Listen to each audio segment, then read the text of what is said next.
crime lovers, and welcome to Murder-esque, the show where we talk all about true crime. My name's Juliet, and today I'm joined by a very special guest star. I'm Lily. Hi! Today our story is Gary Ridgway, aka the Green River Killer. He's like the worst. He's so totally You don't want to be the like worst. him. Don't be like him. He's terrible. A little trigger warning: this case does contain so much sex. So, just if you don't like hearing about sex or rape or any of this, then scroll away, because this whole case, there's no avoiding it. We can't avoid this. It is just half this case is sex. Yeah, there's no avoiding it. So, there's your trigger warning. So let's get into it. So a little bit of background. Gary Ridgway was born on February 18th, 1949 in Salt Lake City, Utah. He's an old man. He's also dead, I'm pretty sure. No, he's not. He's not dead? No, he's still alive. He's an old man. And also, he lived less than 30 minutes from us. Oh. That's scary. It's insane. Oh. He was born to Mary and Thomas Ridgway, and he was the middle child and second out of 3 boys, so he had an older and a younger brother. His home life was described as somewhat troubled. His mother Mary was often described as domineering, she was a dominant. Good for her, I guess. Not really. His father was a bus driver and often complained about sex workers. And It all gets started somewhere. Yeah. And he once witnessed a violent argument between his parents. So I don't really know. I think that was probably his first introduction to violence. Yeah. Was witnessing that. But later in life, he told defense psychologists that, and I quote, he fantasized about killing his mother because, end quote, but she abused him. So, he was a bedwetter until he was 13, and she would abuse him for that, and so he fantasized about killing his mother. With the abuse, wasn't doing good. Don't abuse your children for things like that. That's kind of gross. yeah, it's disgusting, actually. Yeah, it's really gross. I don't like it, but Don't abuse your kids, guys. yeah, It's how you make serial killers. Like this guy. CPS needed to get involved, but they weren't. When is CPS actually involved ever? Never. Literally. So his first, murder or attempted murder was when he was 16, and he lured a 6-year-old boy whose name we will not be disclosing because he was a minor. No minors' names will be shared because they're children and we're not monsters, unlike somebody. Yeah. But he lured this 6-year-old boy and stabbed him, Nice. in between one of his ribs and through his liver. Oh, Yeah, right. it was so bad. And somehow the boy survived. He was fine. But nothing This sounds ever happened. bad. This sounds bad, but No, yeah. This, nothing, no punishment or anything ever happened to Gary. yeah, because boys will be boys. Yeah. And also, Sick it man. was 1950s, Yeah. 1960s.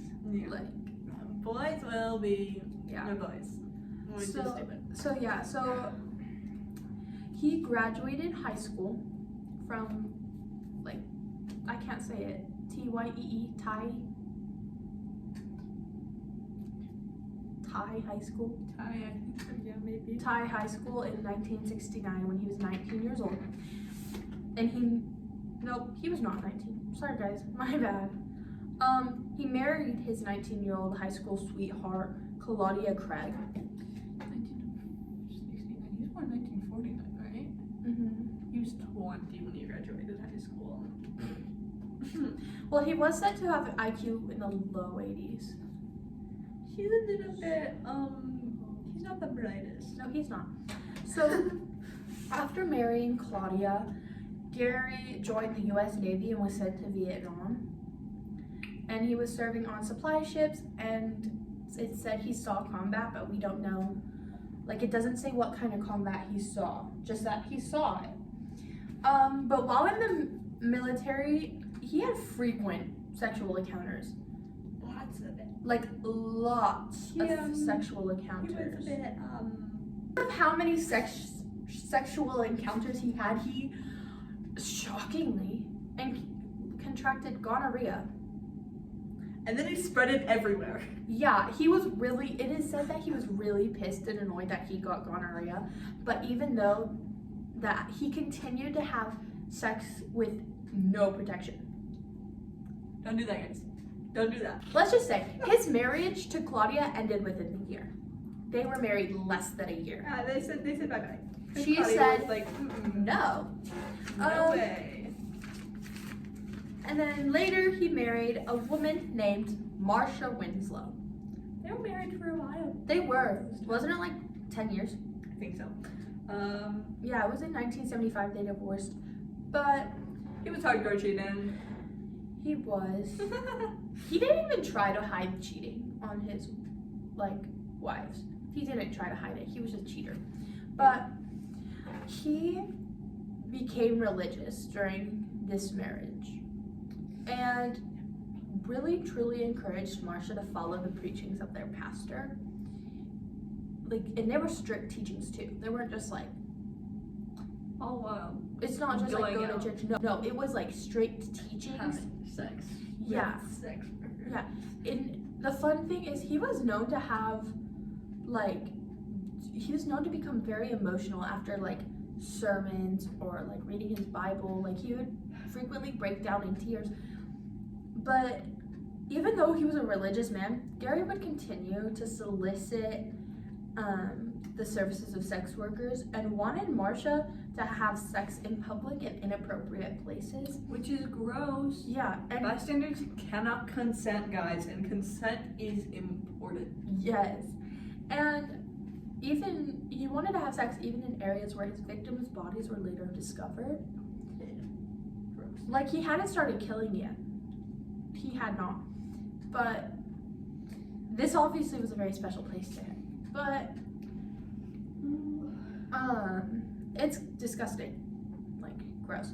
He ended up having a son with Marcia. He was 32, but we're not gonna disclose his name because imagine having to live this is your father and he did all this stuff. Yeah. I don't. Kid was 2 when the guy got caught. Was it 2? Also claimed that he was abusive, and at one point in their relationship, he put her in a chokehold, which is very important for the rest of the story. Don't abuse your don't abuse your wives or your husbands. Don't abuse Don't anybody. abuse anybody. Or animals. Really undone. Yeah. So it was said to be that he put her in a chokehold, and we need to remember that actually. So she later divorced him, finally, due to his cheating, but he also didn't try and hide it. It's okay. The cheating that had been going on for a decade. For a long time. So his ex-wives and his ex-girlfriend, multiple, it didn't even specify, it just said several ex-girlfriends, reported that he demanded sex multiple times a day and he had a love-hate relationship with prostitutes. He hated them and didn't want to pay for their services, but he wanted sex, so he went with it. He loved what they could offer him, but he didn't want it. He didn't want the moral obligations of the fact that he did this, so he was shoving his own moral issues onto the women who were offering the services, even though it was his fault for accepting them. Yeah. Gross man of gross. He's disgusting. Okay, so now that you know all of that little background information, we're getting into the murders. From the 1980s to the 1990s, 49 confirmed victims ages spanning 14 to 38, were near Seattle and Tacoma, Washington, were murdered. And it's said to be, it is, that it could be up to 90 murders. Which is So, terrible. Really disgusting, actually. That's super freaking scary. What do you mean he could have murdered 90 people? Gross. So, Well, it's terrifying that he murdered 49 people. But up to 90? That's almost double that. yeah. And it was later in court, after he was eventually caught, he did say that he had murdered so many that he just lost count. He doesn't remember how many he killed, which is way disgusting and gross. It's oh my god, no. Yeah, so his main victims were sex workers or runaways, and he killed most of his victims in either his home, his truck, or in a secluded area. So how he would kill them is he would kind of lure them, and sometimes he'd show them pictures of his son to gain their trust, or all of this stuff, and then Just overall really creepy behavior. yeah, it was really weird. And he would gain their trust and engage in sexual intercourse with them. And after only a few minutes, says a lot about Gary. He'd go stab. He'd murder him. He wouldn't stab him, but yeah, he What would was murder all him. strangling? Yeah, he would. So after literally just minutes, there's a joke he would take his forearm. Quick. I'm including every little bit of that murder. He would put his forearm around their neck and use his other hand to pull back and end up actually strangling them. What I would like to know, was he still having sex with them at this point? Ew. Yeah. Ew. Yeah. Ew. That got him off. Oh my god, that's so gross. Most of the bodies were dumped in areas around Green River and Seattle-Tacoma International Airport, aka where he gets his name, the Green River Killer. And there were some other places within South King County, but it was mainly around the Green River. So there were 2 confirmed and 2 suspected bodies that were found in Portland, Oregon, because he'd kill them in South King County and just drive them across state lines to Portland, Oregon to confuse the police. Yeah. He just wanted to confuse them. I didn't want to be caught. Yeah. Just lead us. It was actually kind of smart. I don't want to give him Yeah, giving him credit, smart. but it and was you know what smart. else he did to avoid getting caught? Necrophilia. Oh yeah, we'll get into that. I forgot. Trigger warning. Necrophilia.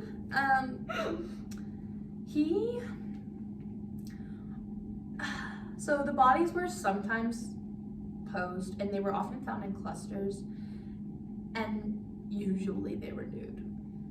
Cause he's a gross guy. Okay, so a lot of times he would return to the bodies, and engage in necrophilia with the bodies, saying, and I quote, "Not more sexually satisfying, but reduced his need to obtain a living victim, reducing chances of being caught," end quote. It wasn't even so that he didn't have to murder more people. It was so that he wasn't caught. So he could just continue makes this doing it. Worse.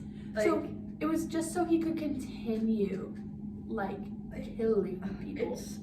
It's gross. It's disgusting. It's gross. I can't say that. Yeah, and he would often contaminate the crime scenes with things like gum, cigarettes, etc. And yeah, so Really, how they didn't find him sooner. yeah, it was gross. So the first victim was found July 1982, and I'm not disclosing her name because she was a minor. But there was a unique spray paint found on the clothing that was wrapped around her neck, but it wasn't tested for 20 years. They could have tested the spray paint, but they didn't. And they said it would have been easier to link Gary Ridgway to the crimes, and it would have been a lot sooner if they would have just tested the spray paint, because Gary Ridgway did work at this spray painting facility thingy, and they had like a very specific kind of spray paint, so it could have narrowed it down to that business. But okay, They didn't. they didn't. So And after 4 more bodies were found, the police formed a Green River Task Force. And it was actually like, he was so smart in killing that they brought in, or they didn't bring in, but they went and actually like interviewed Ted Bundy periodically to help with psychology of it all. Bundy, guys. They had Bundy helping them to find this killer. That is insane. And it was said that Bundy told them he was probably returning to the like sites, and after and that if you found a recent grave, just like stake it out, and that he'll probably return, which was the case, but I don't think they ever like took his advice and did a stake out. Which is silly. Yeah, but he was. Bundy's the serial killer, guys. He knows what he's talking about. That sounds He did so this. bad, but like it's true. It is. So he was arrested 2 separate times for prostitution, once in 1982 and once in 2001. I know. During his murder spree. Yeah, and he became a suspect in 1983 when 18-year-old Mary Mulver disappeared. Ridgway was interviewed in conjunction with the event, and the police received like multiple different tips mentioning him as like someone for the tip case or as the Green River Killer. And in 1984, they subjected him to a polygraph test, which he passed because he did not feel guilty. So skipping ahead a little bit, in 1985, Gary Ridgway began dating Judith Mawson, who later became his 3rd wife in 1988. She claims that when she moved in while they were dating, there was no carpet. Because why would there be a carpet? And police told her that he had probably wrapped a body in it. Creepy man is creepy, guys. Creepy man is creepy. Makes sense. And in April of 1987, the police took hair and saliva samples from Ridgway, which were later subjected to a DNA profiling analysis, which gave the police sufficient evidence to file for a search warrant. Or not a search warrant, an arrest warrant. Oh, you know what? The reason, because Ridgway's killings got a lot, there were less of them around that. So it could have been that they didn't have a fresh enough body. Yeah. The stuff that they need for you. Yeah, out of his 49 confirmed victims, only 3 were killed when he was with Judith. Mm-hmm. And she says that she feels like she saved lives because he really truly loved her. Yeah. And Yeah. I think that's true to a some level. Like, yeah, he probably did really actually love her. There might have been other reasons though. Yeah, and also, I don't like how she said it, because she's like, I feel I've saved lives.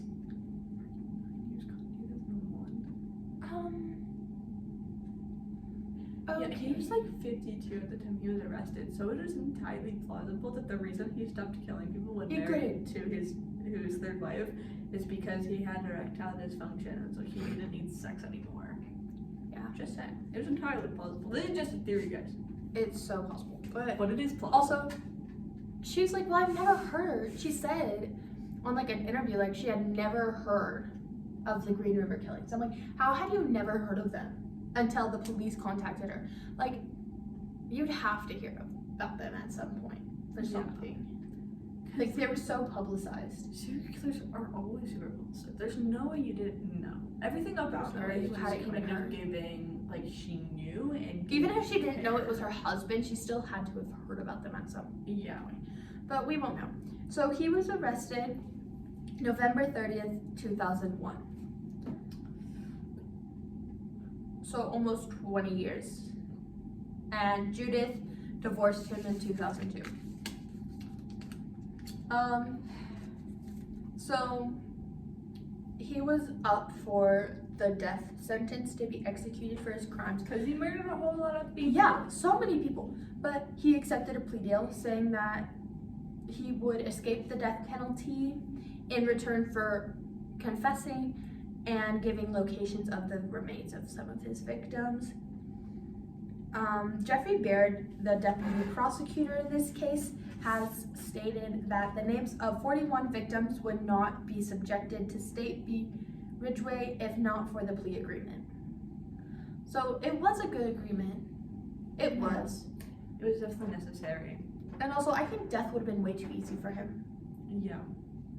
But he also didn't want to go to death. So after trial, he was sentenced to 48 life sentences, plus 10 years for evidence tampering, plus 480 years added. And then after his 49th victim remains were found, he was given one more life sentence. So for all 49 murders that were confirmed, he was given 49 life sentences. So, and then in 2010, which, yes, we're gonna talk about his 15th victim, Rebecca, aka Becky Marrero. She was 20 years old, which is why we are talking about her, but we think this is great. She went not great, but she went missing December 3rd, 1982. No one knew where she was, the case went cold, but later, due to the plea agreement, the plea agreement, considering how much later this was. Well, they still had to search for them. Like he gave up the general location. They still had to find them. I guess you're right. It could have just taken. And also, he could be stupid and being like, "Oh, I'll give you 1 a year." Oh, that's dumb. But she wasn't found until December 21st, 2010. 9 years after Ridgway was arrested. Yeah, and sentenced. Yeah, you're right. So pretty much took a while to find her. Yeah, he's insane. This case took so long just researching, just because there's so much of it. There's so much. He did so much terrible. He's done so many terrible things. So many. He was horrible, things to so many poor young women. Yeah. Just because I think that if his dad wouldn't have like constantly complained about sex workers and everything, especially in front of him, then I think could have been saved. At least a little bit. Could have been saved at least a little bit because he had gotten arrested for that kid. Yeah, if he got arrested when he was 16, he wouldn't have been. He could have been tried as an adult, but he probably still would have gotten out at some point. But maybe, just maybe. I mean, even if he had gotten out, they'd already have had his DNA. Yeah. They'd already had a lot of things, and he would have been a definite. And he would have had parole, or not parole, but like, no. He would have been more suspicious if they'd known he'd had a history of violent urges. Exactly. And so the case might have gotten resolved sooner if he had faced punishment. But he didn't. It wasn't. Horrible. Don't be like this guy, guys. 49 confirmed victims. Just imagine being the son, though. And having to live with the fact knowing that while you were alive, your dad was murdering and people. used you in your picture to gain their trust. Oh my god, no. I feel so bad. Dude, that's like actually really bad. The whole case is really bad. Everything about this man is terrible. I don't think he has a good bone in his body. Yeah. Judith would say he did. I don't like Judith. Don't like a lot of his wives. His first wife was Marcia. His first wife was decent. Marcia may have been scared. I don't think Marcia knew though. Yeah. What was happening? I think she knew he was cheating. But And I think she wanted to try and make it work, and then she just got fed up. Like, I can't do this anymore. yeah. But that's the case of Gary Ridgway, aka the Green River Killer. It's shocking. It is. It's disgusting. It's disgusting. It's horrible. And this man was just one of the worst people alive. Yeah, he was one of the most prolific serial killers of all time, anywhere. So, don't earn yourself that title. But Yeah. if you liked this episode, please like and subscribe or comment. I don't care really. I Maybe do I'll come care. back. Maybe I won't come back. I'll probably make I a don't comeback. know. But I'll see you next time on Murderess.